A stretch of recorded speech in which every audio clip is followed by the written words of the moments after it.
Chapter 14, Section 9, Nitrification. Here we're going to be discussing bacteria that utilize nitrogen-containing compounds. Specifically in this section, we're talking ammonia, nitrite, nitrate, and hydroxylamine. What is it? Amine, hydroxy. We'll talk about it in a bit. So anyways, what we're talking about are bacteria that we would classify as nitrifying bacteria. They will do the metabolic activity we would call nitrification, the oxidation, the reduction of nitrogen-containing compounds. In the process to strip off electrons, which can then be utilized to set up a proton motive force, or to reduce NAD to NADH. NADH, the ATPs from the proton motive force, will then be utilized in some form of a carbon fixation mechanism, a Calvin cycle, a variant of the Calvin cycle, or something else, to make whatever organic molecules the bacterial cell is going to need. Now we have some that are ammonia oxidizers and others that are nitrite oxidizers. Where in the spectrum from ammonia to nitrate to nitric gas? Where do they start? Where does the bacteria start in that spectrum? Where does it end in the spectrum? Very few, if any, of the bacteria can start at one end and go all the way across.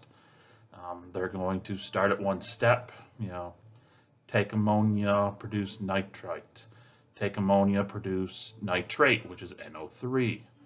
Take ammonia, nitrite to nitrate to nitrogen gas with a few intermediates in between there that I didn't even mention. So that's what we're going to be looking, who oxidizes ammonia, who oxidizes nitrite, and we're going to see what they can and cannot do. When we're looking at this, what they call the bioenergetics. Where's the excited electron coming from? How's it going to be utilized? Where's the hydrogens coming from? How's the ATP synthesized? We're going to be seeing some form of electron transport. Okay, there's going to be cytochrome complexes of some sort. It's just here, as we saw in the previous section, section 8, with the iron metabolism, these electron transport, this respiration cycle is going to be quite abridged compared to what you've talked about in plant photosynthesis or eukaryotic cell oxidation, oh my gosh, I cannot think of the oxidative phosphorylation step. Respiration. Sorry, couldn't think there for a second. So what we need to focus on are a few key enzymes. A few key enzymes such as ammonia monoxygenase and hydroxylamine oxido reductase. What does this mean for us? Well, if you want to take ammonia and you want to make something of it, you're going to take ammonia and a monooxygenase, and you're going to end with hydroxylamine, NH2OH. Well, the NH2OH, you really can't do anything because, yes, going from ammonia to this, you get a couple of electrons out of it, but we want more. So you're going to take the hydroxylamine, NH2OH, and the enzyme hydroxylamine oxidoreductase, and you're going to convert it to nitrite. Here's what I'm talking about. HOA, hydroxylamine oxidoreductase. AMO.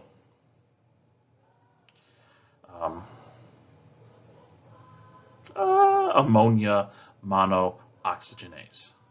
All right, so we're going to start here from the left and we're going to work our way right, because here is the first arrow. Two hydrogens that are here in the extracellular space. These could be ones that were pumped out here by the cell, or they could be ones in the environment because it's a slightly acidic environment. Whatever, don't care. Oxygen and NH3, ammonia. The ammonia monooxygenase is going to take all three of these and produce that hydroxylamine. In the process of making the hydroxylamine, it's going to pull off 2 electrons out of this abridged electron transport chain. In the process of doing this, we're going to see some of this reverse electron flow to make NADH. So instead of using the electrons to take hydrogens from the cytoplasm out, it's going to be taking hydrogens from out in, and in the process reducing NAD to NADH. Those NADHs to be used later in some form of a Calvin cycle. The hydroxylamine is then going to be worked on. It's going to be the substrate for hydroxylamine oxygenase, which is going to take the NH2OH, convert it to nitrite, releasing 5 hydrogens, and in the process stripping off 4 electrons. Those 4 electrons are going to go to cytochrome C, which will traffic to the outer leaf of the cytoplasmic membrane. It's going to pass on its electrons. Some of those electrons are going to go to AMO. Others are going to pass on to this abridged electron transport chain, which pumps the hydrogens across. Here we go, oxygen. It's final electron acceptor, so this is an aerobic process. Hydrogens then flow through the ATP synthase. ADP becomes ATP. But look at this, 4 hydrogens, 4 hydrogens, 5 hydrogens. So in this one ammonia that goes through this process, 5, 9, 11 hydrogens are pumped across, and only 3 or 4 hydrogens have to flow back through for every 1 ATP. So yeah, the yield here for this is quite good. Not great, but good, especially compared to what we saw in the previous section with iron metabolism. Now, that was taking ammonia and ending at nitrite, but how about we go from nitrite to nitrate? We're going to use nitrate oxido reductase. So oxido reductase means we're going to be adding another oxygen on there, going from O2 to O3. Again, we're going to have an abridged electron transport chain here for the bacteria that can do this. The bacteria that can do this are not going to be the same ones that can do what we just saw with ammonia to nitrite. So the nitrite in the environment is going to be functioned on what is this NXR, which is the nitrate oxido reductase. Takes the NO2, converts it to NO3, releasing a couple of hydrogens. Hey, guess what? You get some electrons. Electrons that are going to go to the cytochrome C. Some of those are going to go back for that reverse flow we talked about before. Others are going to be passed on to a singular cytochrome complex, which is only going to pump over a few hydrogens. Those not quite really excited electrons are going to be passed on to oxygen, giving us water. Notice how very simplistic this is. How very little hydrogens are pumped across. Only a few somewhat excited electrons. So this is a very energy deficient. The yield here is not great in any way, shape, or form.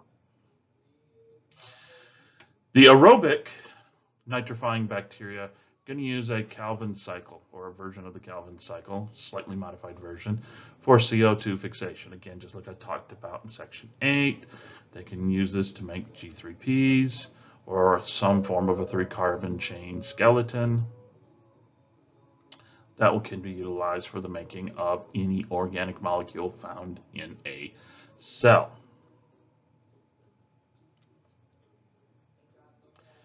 Now, Most nitrate oxidizers are going to have some alternative mechanisms for conserving energy, because as we've seen in the past couple on the last slide, this is a very low energy yield, so they cannot be wasting it. So we see that many of these are going to go what is referred to as chemo organotrophically. They can also use glucose and a few other organic molecules that will allow them to go through the quote-unquote normal glycolysis and citric acid cycle we've talked about in other chapters. So this whole nitrate, NO2 to NO3 that we saw on the last slide, this is a little side, not the main metabolic mechanism for that cell. Also means that if the nitrite is deficient in the environment, some of the NADHs as well as some of the ATPs from the normal cellular metabolism, the glycolysis citric acid cycle, can then be utilized in the Calvin cycle to help, with carbon fixation when necessary. We see that Archie can do a version of all of this. They're going to use an alternate mechanisms of 3-hydroxy propionate and 4-hydroxy butyrate cycle. So they're not going to go through the exact steps we saw here previously. They've got their own metabolic intermediates so that they can take ammonia to hydroxylamine to nitrite, nitrate, and so on.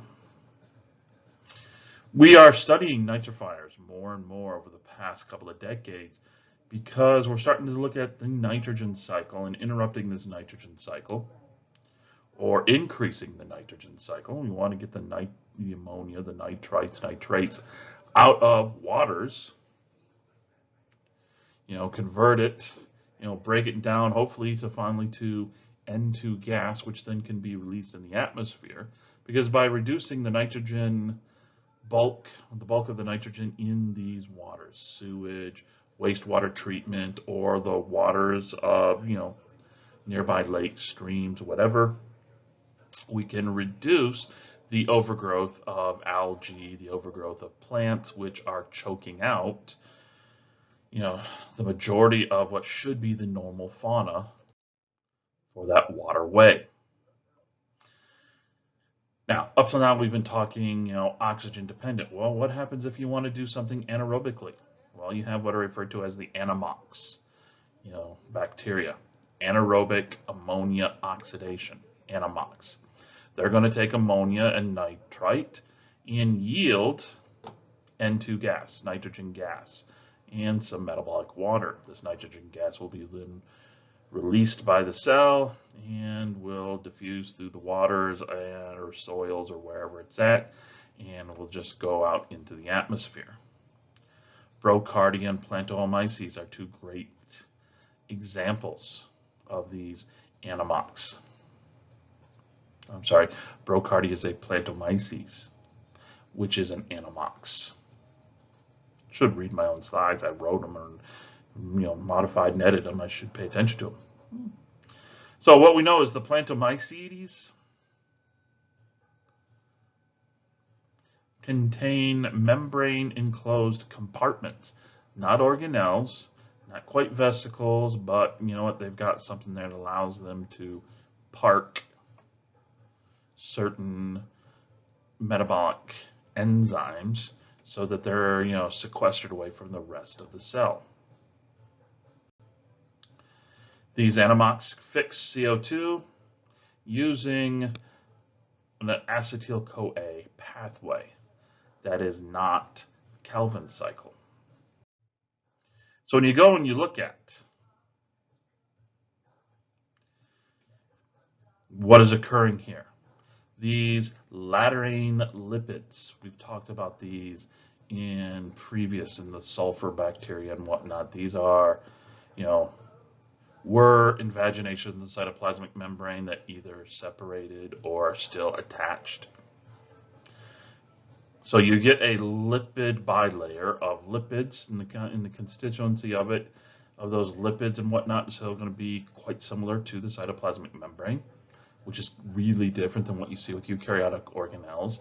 You can isolate the different membranes and you can tell which organelle it comes from just based on phospholipid constituents. So here, these constituents still look like the cytoplasmic membrane, so we're not talking organelles. What we have here is, though, enclosed regions for a very select few bacterial species that allows them to house different metabolic reactions. Here you see that nitrite to nitric oxide to, I cannot remember what NaN2H2 is right off the bat.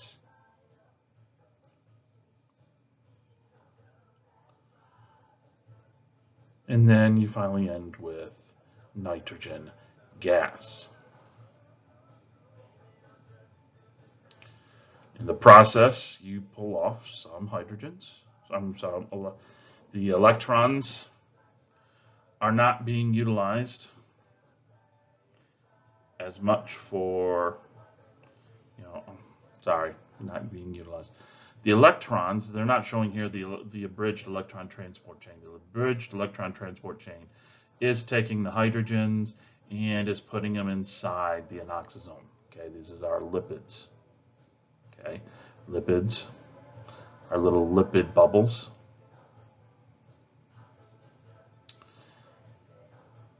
So the hydrogens, instead of going from the cytoplasm outside the cell, are going from the cytoplasm into these little anoxosome, our little bubbles here. The electrons, some of them, or the majority of them, are coming from the breakdown of nitrate to nitrogen gas in the intermediate steps here. So you see 4 given off here, and then it's going to the electron transport chain, pumping some hydrogens, which means it's going, these electrons, and some of those hydrogens are going to be utilized for the NO2 to nitrous oxide to N2H2, which again, I'm forgetting what that is. So the electrons bled off and then reused right here. 4 pulled off, and our final step to get the nitrogen gas, and then 3 and 1, 4 total here, used in our first few steps. Hydrogens are pumped in. Hydrogens are taken off here and then introduced in another round of this metabolic pathway. Boom, boom, boom.